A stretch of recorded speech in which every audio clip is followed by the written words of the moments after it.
Hey guys, welcome back to the channel. Today's Down and Dirty is a little different because we are in the office and we're talking about software.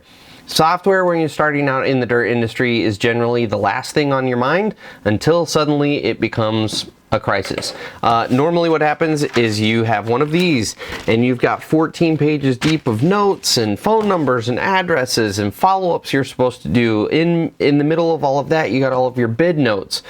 And so it's very easy to become very disorganized, and as a result you lose customers. So what we're going to talk about today is a piece of software that Rick and I actually use. We use Jobber. We have been through Joist, we've been through Housecall Pro, we've got friends that have ServiceTitan, and we've tried another one I can't even remember the name of. Ultimately, we found that for the dirt industry and the septic industry, out of all the ones we've been through, Jobber tends to do the greatest job, and it doesn't take a whole lot to hammer it into what you need it to be. In fact, quite the opposite. It does a great job of allowing you to make it what you need it to be. So before we go any further, check in the description of this video and you will see there is a link you can follow that will get you a 2-week free trial, and then you'll get 20% off your first 6 months. So if you are kind of at that point in your business where you need some software, you can go click that link really quick, get your account set up, and then you can follow along with what we're doing here. And today we're really just going to do a quick overview of the platform, and then we'll add a customer. We'll just keep it super basic. Long term, we are going to do a series of videos where I really break down how to use Jobber and make it work for you. There's a lot of very, very useful tools in Jobber that will make your business more efficient, but more importantly will allow you not to drop the ball with customers. So let's get into it. So right now we're on the home screen of Jobber here, and because this is not our official account, nice try guys, this is my demo account. You can see we don't really have a whole lot going on. So for quotes, I do have a draft sitting out there for $3,700. Invoices, I have one active invoice for $8,100, and then I'm awaiting payment currently for $4,000. So this is just a very quick overview of kind of where your business is at. When we go down here, this is actually your schedule, and as you build a schedule out, this will populate, and this is where we really start getting into the meat of why Rick and I chose Jobber. Business performance here, you've got a quick view on receivables. So again, we've got that invoice hanging out there for $4,050, and this month we're going to bring in, as of right now through the software, $4,050 for the month of August. So if we go over here to the left hand side, I can go to my schedule, and this is going to be my personal schedule. We can change some filters here to see my schedule or other people in the business, and we'll get into that at a further point in time. But this is where you really start to organize your thoughts, and you start to, we can schedule follow-ups with customers. We can do a lot of things from our schedule here that are going to organize us. Moving down here, we have clients. As you can see, I've got 3 clients here, including myself. We're going to use those in future videos to set up some example invoices and jobs and quotes and kind of all of that. Requests is something that I haven't really played with at all. We will get into that in a future video. Typically with the way a dirt business runs, we're generally just going to get right into quotes, right? Because we're going out into the field and we're creating quotes for people. So you can see we've got a quote here for Bob Thatcher for $3,700. We've got one for Jane Doe for $8,100, and those are the 2 quotes that I have currently in my system. Moving down to jobs, you can see Jane Doe actually has a converted job for $8,100, and it is a lot clearer. You can see all of the information here, and if we click in, we can actually go into the details of what this is. You can see we've got the lot clear for $5,800. We have the stump removal for $2,300, bringing us to our total here.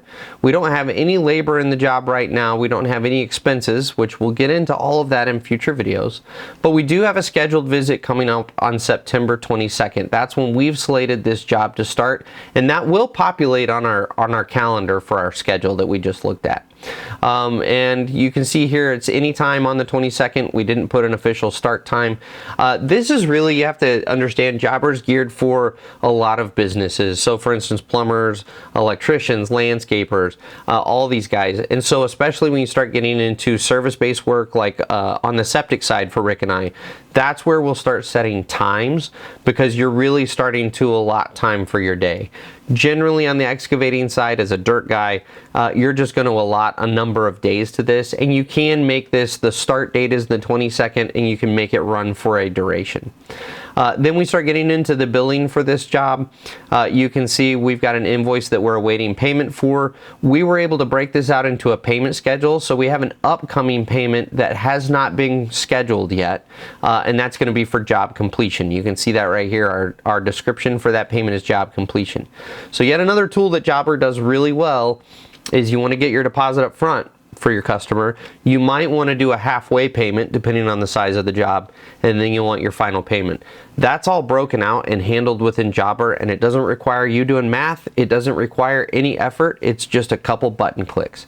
So super handy. Moving down, we've got invoices here. As you can see right now, we've just got the one invoice for Jane Doe for that $4,050. That was our initial payment for that land clear job that we're doing, and it's not due until September 2nd. We put that out there knowing that she wasn't going to pay until we got closer to the start date on that job. So that's kind of a quick overview of Jobber, very, very high level, but you can see already there's a lot of functionality within this ecosystem that's going to be very helpful to us as a small business owner. Today we're going to keep it super simple. We're just going to create a customer, and we're going to call him John Doe. So right here from the home page, we can hit create. If you wanted to, we could go to clients, and there's a create button there, but for the sake of today, we're just going to go create, and we're going to create a client. So we got a call from Mr. John Doe, and he needs some work done. So John Doe, he doesn't have a company. We're going to put his number in as 555-222-1111, because why not? Now, I'm going to unclick this receive messages because Jobber is smart enough to know that this isn't a real phone number and it won't receive text messages. And so if I leave this on, it's going to say, hey, this is not a real number. I'm going to turn that off.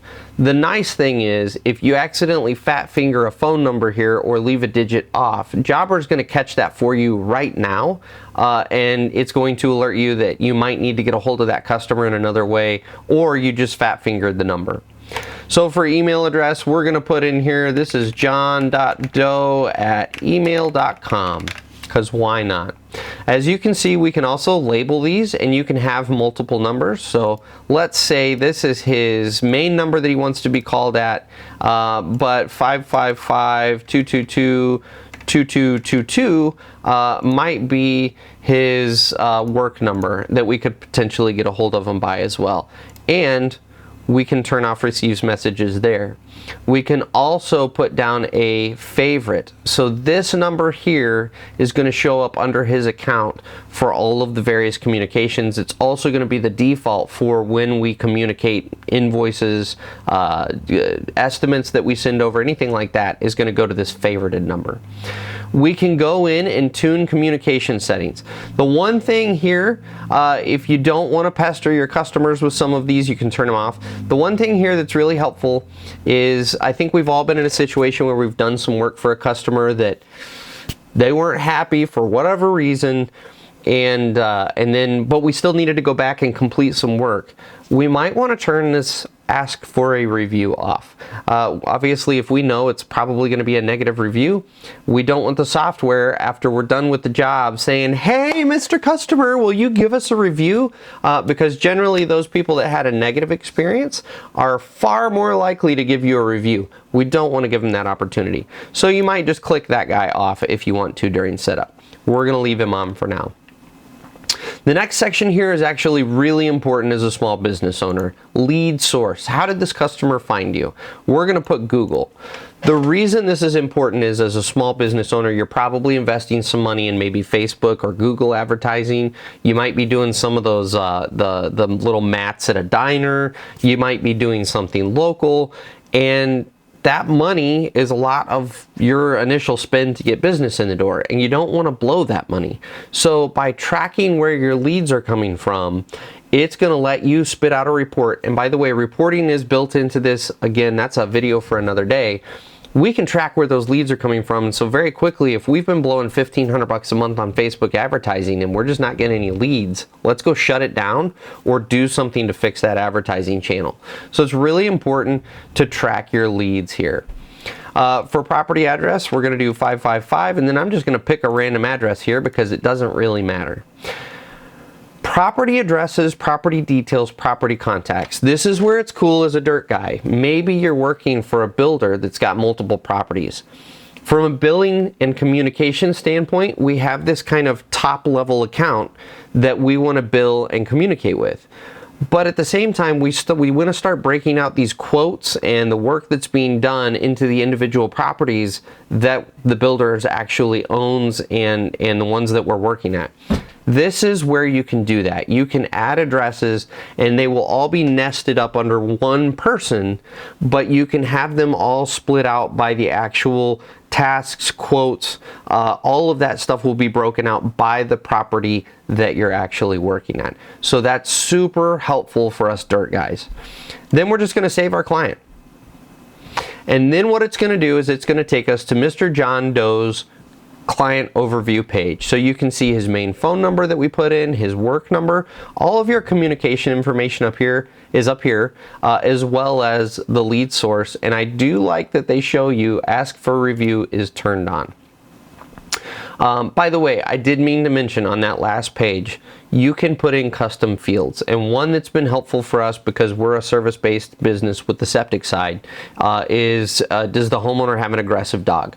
And so if we put that custom field in, you can have that show up right here so that very quickly when you're scheduling your day, you can go, oh, we need to call and alert the homeowner that we're coming so that they can make sure that dog is inside. Custom fields can be very, very helpful depending on how you run your business. Overview, you can see the lifetime value of the customer. You can see if they have any outstanding balances. We have just their general information about their properties. And again, if we had a builder, their nested properties would all show up here.